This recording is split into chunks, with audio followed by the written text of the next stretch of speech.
దేశ ప్రధాని నరేంద్ర మోదీ చెప్పినట్లు కేంద్రంలో ఎన్డీఏ పాలన, రాష్ట్రంలో కూటమి పాలనతోనే భారత్ భవిష్యత్తు ఆధారపడి ఉందని సినీ నిర్మాత ఏఎం రత్నం తెలిపారు. ఈ నెల 13న జరగనున్న ఎన్నికల విజయంపై పొగడ్తల వర్షం కురిపించారు.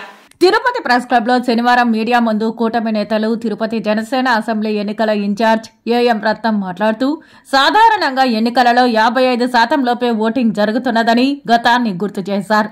ఈ ఎన్నికలలో తిరుపతిలోని ఓటర్లంతా ఉదయాన్నే వారి ఓటును పోలింగ్ బూత్ కు వెళ్లి వినియోగించుకోవాల్సిందిగా విజ్ఞప్తి చేశారు. తిరుపతి జనసేన అభ్యర్థికి గాజు గ్లాసు గుర్తుపై ఓటు వేసి జనసేనాని పవన్ కళ్యాణ్ కు కానుకగా ఇవ్వాలని ఈ సందర్భంగా విద్యావంతులను, ఉద్యోగులను, వ్యాపారులను, అన్ని వర్గాలకు చెందిన ప్రజలను, పవన్ కళ్యాణ్ అభిమానులను, కూటమి కార్యకర్తలను వేడుకున్నారు. వైసీపీ పాలనలో ప్రజాస్వామ్యాన్ని అన్ని రకాలుగా ఖూనీ చేశారని ఆవేదన వ్యక్తం చేశారు. రానున్న ఎన్డీఏ పాలనలో ప్రజాస్వామ్య పాలనే ధ్యేయంగా ప్రధాని మోదీ, టీడీపీ జాతీయ అధ్యక్షుడు చంద్రబాబు నాయుడు, జనసేనాని పవన్ కళ్యాణ్ కృషి చేస్తున్నారని కొనియాడారు. తులసివనం లాంటి తిరుపతిని గంజాయవనం చేసినందుక ఇక్కడ అభ్యర్థికి ఓటేయాలి. కమిషన్ల పేరుతో కార్పొరేషన్ నిధులు కొట్టేసినందుక తిరుపతి అభ్యర్థికి అధికార పార్టీకి ఓటేయాలి. టీటీడీ నిధులు మళ్లించి జోబులు నింపుకున్నందుక తిరుపతి అధికార పార్టీ అభ్యర్థికి ఓటేయాలి. ఎందుకు ఓటేయాలి? ఎన్డీఏ ప్రశ్నిస్తూ ఉంది. ఈరోజు మార్పు కోసం చూస్తున్నారు మిత్రులారా. ఆంధ్రప్రదేశ్ రాష్ట్ర ప్రజలు ఈ అరాచక నియంత రాక్షస పాలన ఎప్పుడెప్పుడు అంతమవుతుందా అని చెప్పి ఎదురు చూస్తున్నారు.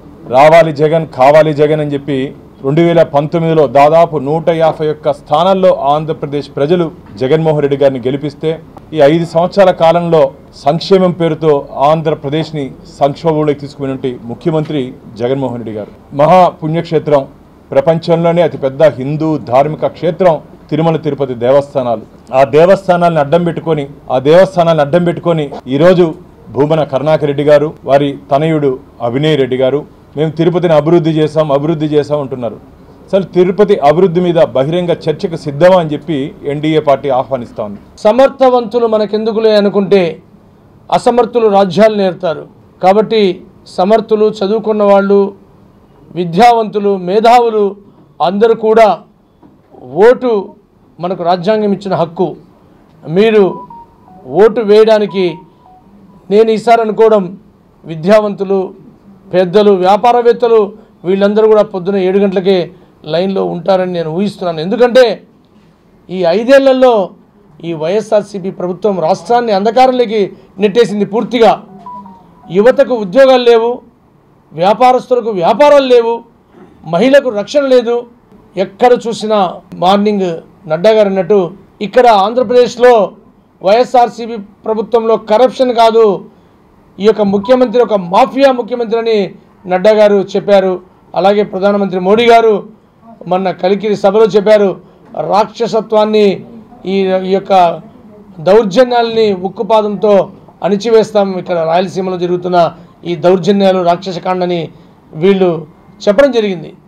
పవన్ కళ్యాణ్ గారు కూడా చాలా క్లియర్గా చెప్తున్నారు. యువత యాక్టివ్గా ఉండాలి, ముందుండాలి.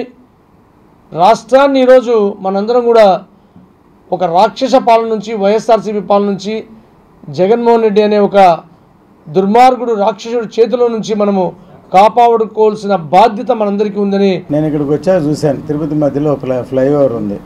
ఆ ఫ్లైఓవర్ పొడవు కూడా తగ్గించి అటుపక్క హైవే నుంచి కనెక్షన్ ఎల్పీ దాకున్నది అటు ఇటు కట్ చేసి నిర్మించారని, కమిషన్ కోసం చేశారంటే అంటే ప్రజలకి మంచి చేసే ఉద్దేశమే లేదు వాళ్ళకి.